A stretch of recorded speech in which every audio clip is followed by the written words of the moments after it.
ঈদ তো চলেই আসছে, আর ঈদের সময় যদি মেহেদি দিয়ে হাতটাকে সুন্দরভাবে না সাজাই তাহলে কি হবে? তাই আজকে দেরি না করে চলে আসলাম নিজেকে সুন্দরভাবে সাজাতে এবং হাতটাকে মেহেদি দিয়ে সুন্দর করে রাঙাতে। তো আর বেশি দিন বাকি নেই, আর মাত্র একদিন বাকি আছে, তারপরেই কিন্তু শুরু হয়ে যাবে পবিত্র ঈদ উল ফিতর। আর এই ঈদ উল ফিতরে নিজেকে সুন্দরভাবে সাজাতে হলে অবশ্যই কিছু না কিছু করতে হয় স্পেশাল ভাবে। আমি স্পেশাল ভাবে নিজেকে রাঙাতে এবং সুন্দর করে সাজাতে চলে আসলাম একটা পরিচিত আপুর পার্লারে গিয়ে কি কি করলাম সেটা দেখতে হলে অবশ্যই ফুল ভিডিওটার সাথেই থাকতে হবে। হ্যালো এভরিওয়ান, আসসালামু আলাইকুম। কি অবস্থা সবার, কেমন আছেন? সকাল সকাল ঘুম থেকে উঠে গোসল মোসল করে একদম রেডি হয়ে পড়েছি, কারণ এখন আমি যেহেতু বাইরে যাব, সারাদিন বাইরে থাকতে হবে, তাই একদম ফ্রেশ হয়ে যাওয়াটাই ভালো। আমি একটু হাতে নেল পালিশ পরে নিলাম, দেন বেরিয়ে পড়লাম। হাতে যেহেতু মেহেদি দিব, তাই হাতে একটু নেল পরে নিলে কিন্তু দেখতে ভালোই লাগে মেহেদিগুলো, তাই ভাবলাম একটু নেল পরে নেই। আর আমার যে ড্রেসটা পরা ছিল এই ড্রেসটার সাথে ম্যাচিং করে একটু নেল পরে নিয়েছি। এখন আমরা দাঁড়িয়েছিলাম অটোর জন্য, কিন্তু এখানে কোনো অটোই ছিল না, তাই আমরা আমাদের যে পরিচিত ভ্যানালা মামা ছিল তাকে ফোন দিলাম, দেন সে চলে আসলো। তারপরে আমরা রওনা দিয়ে দিলাম।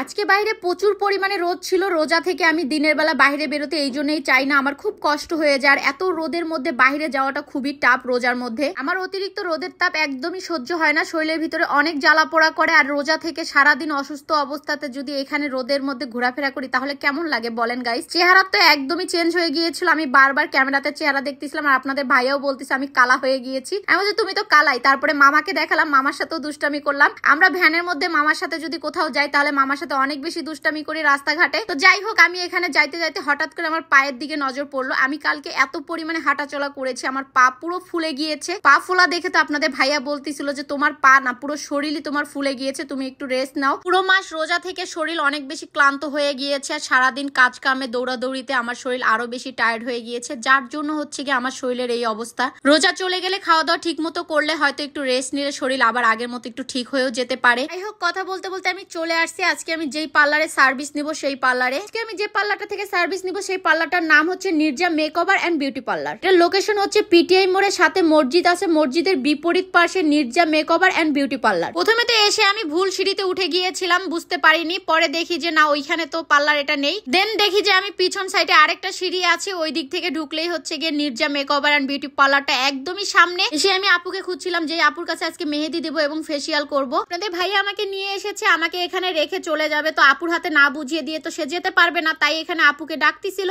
আমাকে তার হাতে বুঝিয়ে দিয়ে সে চলে গেল। আমি এখানে ঢুকা মাত্রই দেখি সবাই মেহেদি দিচ্ছিল, আর প্রচুর পরিমাণে মানুষের ভিড় ছিল, যেহেতু সবাই মেহেদি দিতে আসছে। আর আজকে এখানে মেহেদির চাপটাই একটু বেশি ছিল, অনেক লোক ছিল মেহেদির সিরিয়ালে, এক এক করে সবাই মেহেদি দিচ্ছিল। আমি তো সহজে সিরিয়াল পাবো না, আমার ওয়েট করতে হবে। অনেক মানুষ আমার আগে সিরিয়াল রয়েছে, তো তাদেরকে মেহেদি দেওয়ার পরে আমার মেহেদি দেওয়া হবে। এখানে সবার হাতের মেহেদিগুলো আপনাদের কেমন লাগতেছে অবশ্যই কমেন্ট বক্সে জানাবেন। এখানে যে আপুরা মেহেদি দেয় তাদের মেহেদির হাতের কাজ অনেক বেশি ভালো এবং অনেক সুন্দর ভাবে তারা হাতের কাজ করে দেয়, খুব দ্রুত ভাবে মেহেদি দিতে পারে। পার্লারের মধ্যে কিউট বেবিটাও আসছিল সবার সাথে মেহেদি দিতে, তো আমি এখানে তার সাথে একটু খেলা করতেছিলাম। সে আমার নেল গুলো দেখে শুধু নেল গুলোতে পাপ্পা দিতে চাচ্ছিল, তো আমি তাকে পাপ্পা দেওয়ার জন্য আগিয়ে দিলাম নেল গুলো, তার সাথে একটু খেলাধুলা করলাম। যে আপুরা মেহেদি দিয়ে দিচ্ছিল তাদের হাতের কাজ কিন্তু অনেক বেশি সুন্দর, তারা সুন্দর করে মেহেদি দিয়ে দেয় সবাইকে, এবং কি সব ধরনের মেহেদি তারা অনেক সুন্দরভাবে ডিজাইন করে সুন্দর সুন্দর করে দিয়ে দেয়, এবং অনেক অল্প সময়ের মধ্যে মেহেদি দিতে পারে। হিউজ পরিমাণ লোকদেরকে খুব কম সময়ের মধ্যে তারা মেহেদি দিয়ে দিয়েছে। সবার হাতের দেওয়া মেহেদি গুলো দেখে কিন্তু আমার খুবই ভালো লাগতেছিল, এত সুন্দর সুন্দর ডিজাইন করে দিচ্ছিল, মনে হচ্ছিল একদমই ন্যাচারাল মেহেদি তাদের হাতের মধ্যে ফুটিয়ে তুলেছে। আর সব ধরনের ডিজাইনই তারা একদম চোখ বন্ধ করে করতে পারে। আর আপনারা যদি কেউ তাদের হাতে থেকে মেহেদি দিতে চান অবশ্যই তাদের সাথে যোগাযোগ করতে পারেন, আমি কমেন্ট বক্সে তাদের নাম্বার দিয়ে দিব। শুধু মেহেদি না, ব্রাইডাল মেকওভার, নন ব্রাইডাল মেকওভার, যে কোনো ধরনের হোম সার্ভিসও কিন্তু আপনারা তাদের কাছ থেকে পেয়ে যাবেন। তাইলে আপনারা পার্লারে এসেও সার্ভিস নিতে পারবেন, বা যদি চান আপনারা হোম সার্ভিস নেবেন সেটাও করতে পারবেন। আর সেটা করতে হলে অবশ্যই কমেন্ট বক্সে দেওয়া নাম্বারে তাদের সাথে যোগাযোগ করতে হবে। পার্লারের সার্ভিস বা যে কোনো হোম সার্ভিস নিতে হলে অবশ্যই তাদের সাথে আগে অ্যাডভান্স বুকিং করে রাখবেন, আর বুকিং করার জন্য আমি কমেন্ট বক্সে নাম্বারটা দিয়ে দিব। ফাইনালি অনেক সময় পরে আমি চান্স পেয়েছি মেহেদি দেওয়ার, আর আপু আমাকে অনেক সুন্দরভাবে খুব যত্ন সহকারে মেহেদি দিয়ে দেয়। মেহেদি দিতে দিতে এদিকে ইফতারের সময় হয়ে গেছে, তাই আমি এখানে কিছু ইফতার কিনে নিয়ে আসাইছি বাইরে থেকে। আজকে আমি আপুদের সাথে এখানে পার্লারে একসাথে ইফতার করতেছিলাম। আপনাদের ভাইয়াকে ফার্স্ট টাইম ইফতারে মিস করতেছি, কারণ প্রত্যেকটা রোজে আপনাদের ভাইয়ার সাথে একসাথে ইফতার করেছিলাম, আজকে ফার্স্ট টাইম তাকে ছাড়া ইফতার করতেছি, এই জন্য একটু মিস করতেছিলাম। যাই হোক, ইফতার করে দেন আবারও বসে পড়লাম এখানে মেহেদি দিতে। দুই হাতে প্রায় মোটামুটি মেহেদি দেওয়া শেষ, মানে উপরে নিচে করে দিয়ে দিয়েছি, এখনো আরো দুই হাতের উপর নিচ বাকি রয়ে গেছে। তো এখানে আমি একটু ভিডিও করে নিলাম, দেখতেছিলাম যে মেহেদিগুলো কেমন হয়েছে। আপনারাই কমেন্ট করে জানাবেন যে আমার মেহেদিগুলো কেমন হয়েছে। দুই হাতে মেহেদি দিতে দিতে অনেক মানুষের ভিড় পড়ে গেছে, তাই ভাবলাম যে আমি এদিকে ফেসিয়ালটা করে নিই আর ওদিকে একটু মেহেদির চাপটা কমুক। তার জন্য আমি এখানে বসে পড়লাম ফেসিয়াল করতে। আমার দুই হাতে অলমোস্ট মেহেদি রয়েছে, আর আমি এদিকে ফেসিয়াল করতে শুয়ে পড়েছি। তাদের মেহেদির হাতের কাজ যেমন ভালো, তাদের ফেসিয়ালের কাজও অনেক ভালো। তারা অনেক সুন্দরভাবে সার্ভিস করে থাকে আর তাদের ক্লায়েন্টদেরকে অনেক সুন্দরভাবে যত্ন সহকারে তারা সার্ভিস করে। এই জিনিসটি আমার কাছে অনেক ভালো লেগেছে।